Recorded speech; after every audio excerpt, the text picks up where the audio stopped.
Harsha Hospital, Center for Plastic and Cosmetic Surgery, Liposuction, Tummy tuck, breast surgery, lip, chin and nose correction సేవలు.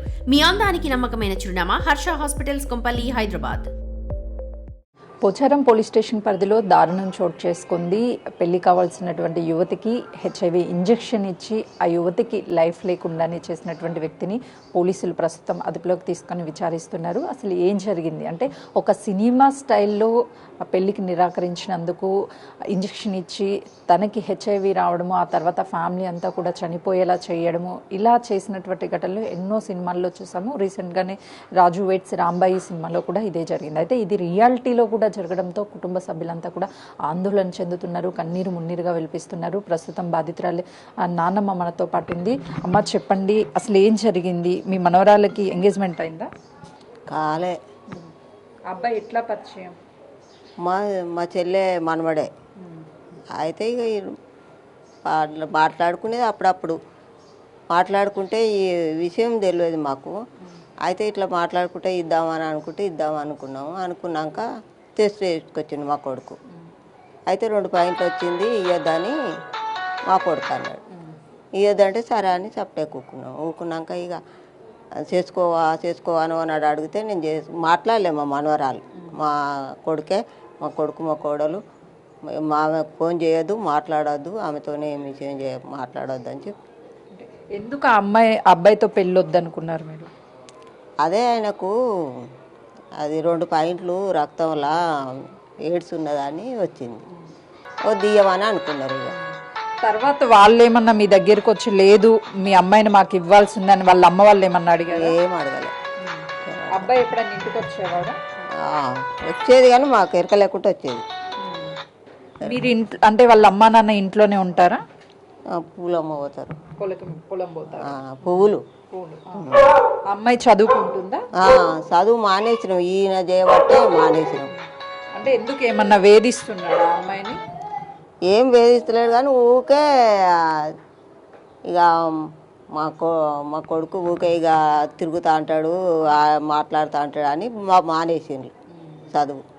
అమ్మాయికి ఎప్పుడన్నా చెప్పారా ఇంట్లో అబ్బాయితో మాట్లాడకు అని చెప్పారా? ఏమని చెప్పింది? అప్పుడు మాట్లాడుతున్నా అని చెప్పిందా, మాట్లాడడం లేదని చెప్పారా? మాట్లాడతలేదు. ఇప్పుడు ఈ మధ్యలో ఒక 3 నెలలే మాటలు బంద్ చేసింది, మాట్లాడతలేదు. ఆమె మాట్లాడతలేదు. వేరే సంబంధం మాట్లాడినాం ఓకే అయింది. అయినాక ఈ పిల్లవాడు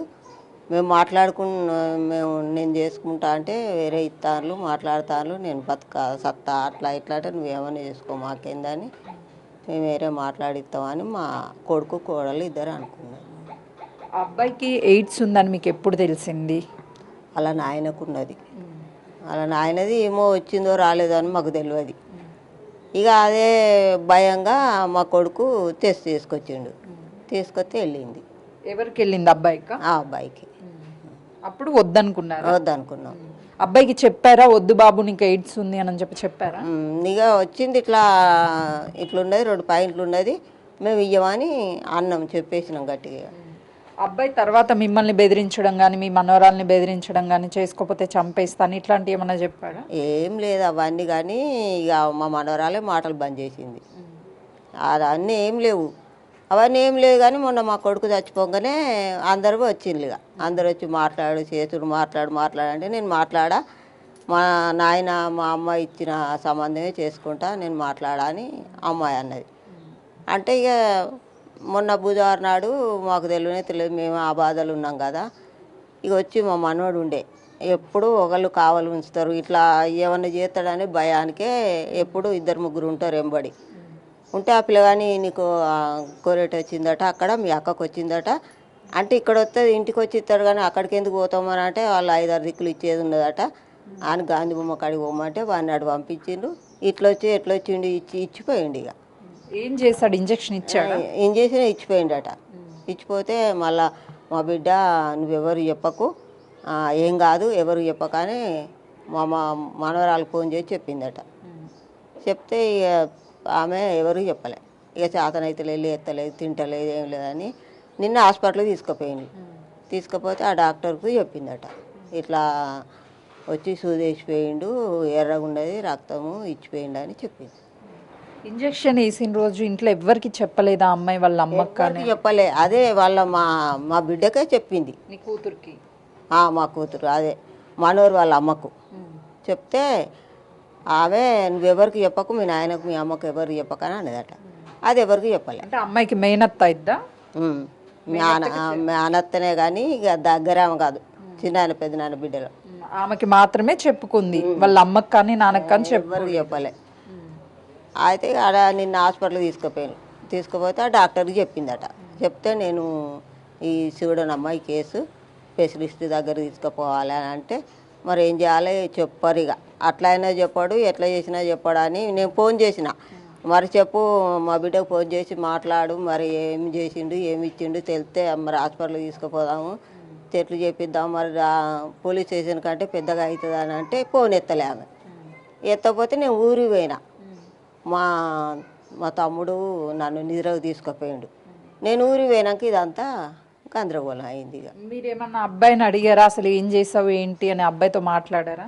నేను లేను నిన్న లేను. నేను ఫోన్ ఎత్తలేదు. వాళ్ళు అదే అడుగుదామంటే ఇంటికి పోదామంటే వద్దన్నాడు. ఇక నేను పోతానంటే నేను ఊరికి పోయినా, స్టేషన్ కనుపూర్ పోయినా.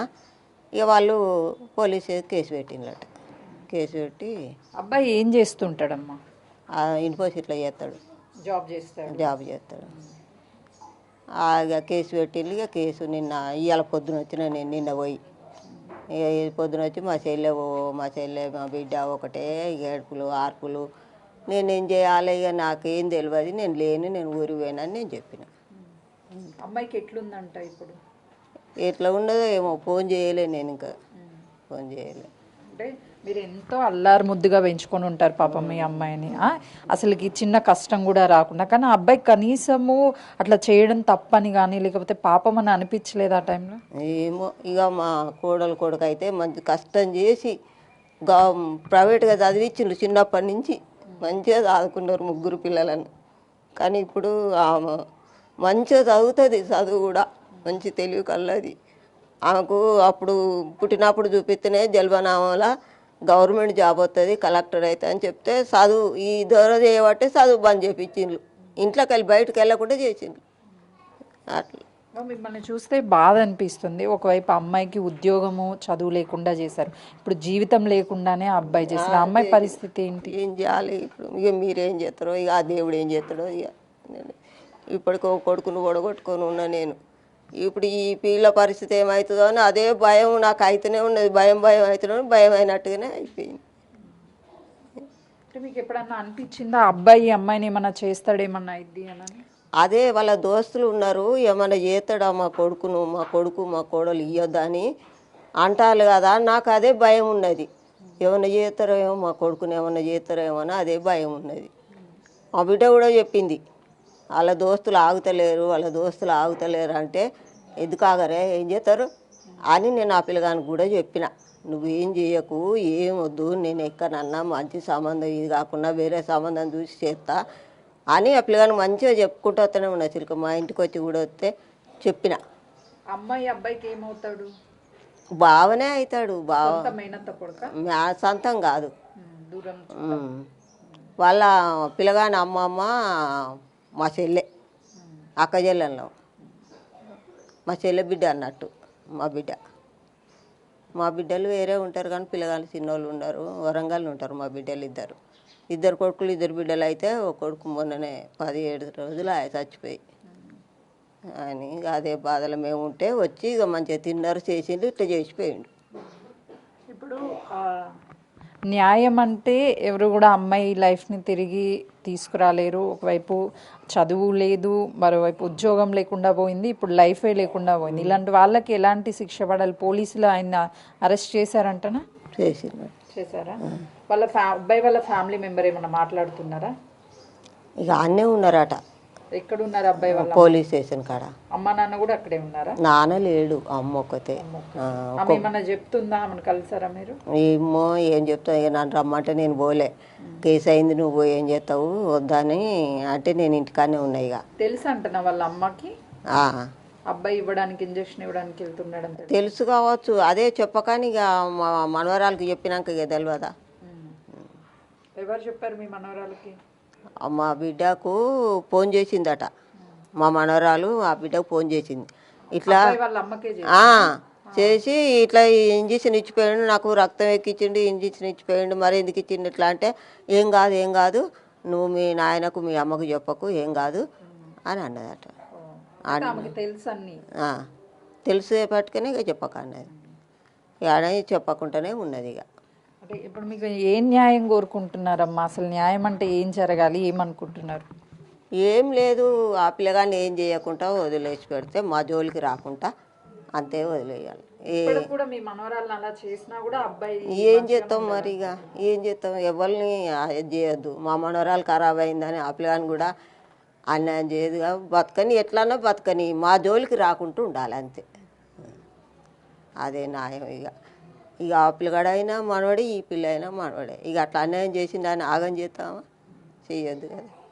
పోచారం మున్సిపాలిటీలో ఇంత దారుణం ఏ కుటుంబంలో కూడా జరగకూడదు. ఎందుకంటే వరుసకి బావ అవుతాడు, అన్నీ బాగున్నాయి కదా, పెళ్లి చేద్దామని అనుకున్నారు. కానీ అతనికి ఎయిడ్స్ ఉందని చెప్పి తెలియడంతో పెళ్ళి వద్దు అని నిరాకరించినందుకు ఏకంగా ఇంటికి వచ్చి, అంటే ఇదే ఇంట్లో ఉంటున్నటువంటి ఆ బాధితురాలకి వచ్చి బ్లడ్తో ఆ ఇంజెక్షన్ ఇవ్వడం వల్ల, తనకున్నటువంటి బ్లడ్ ఎక్కించడం వల్ల తనకు కూడా హెచ్ఐవి సోకుతుంది. అప్పుడు ఎవరూ చేసుకోరు, నాకే సొంతం అవుతుంది అన్న ఒక స్వార్థంతో ఆ అమ్మాయి జీవితాన్నంతా కూడా స్పాయిల్ చేశాడు. అయినా కూడా అంటే అమ్మాయికి అన్యాయం జరిగినప్పటికీ, ఆ అమ్మాయికి లైఫ్ లేనప్పటికీ కూడా, కానీ తన నాన్నమ్మ మాత్రము అబ్బాయికి శిక్ష పడాలని మేము కోరుకోవడం లేదు, ఎవరికి ఎలాంటి అన్యాయం జరగకూడదు, కానీ మా జోలికి మాత్రం ఎప్పటికీ రాకూడదు అని చెప్పేసి వాళ్ళ నానమ్మ చెప్తుంది. ప్రస్తుతం బాధితురాలికి ఒక ప్రైవేట్ హాస్పిటల్లో ట్రీట్మెంట్ అయితే అందుతుంది. ఇలాంటి ఘటన ఎవరికి రాకూడదని కోరుకోవాలి.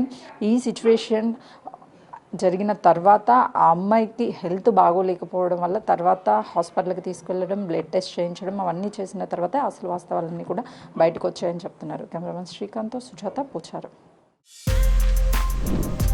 For more videos like this, subscribe Big TV channel.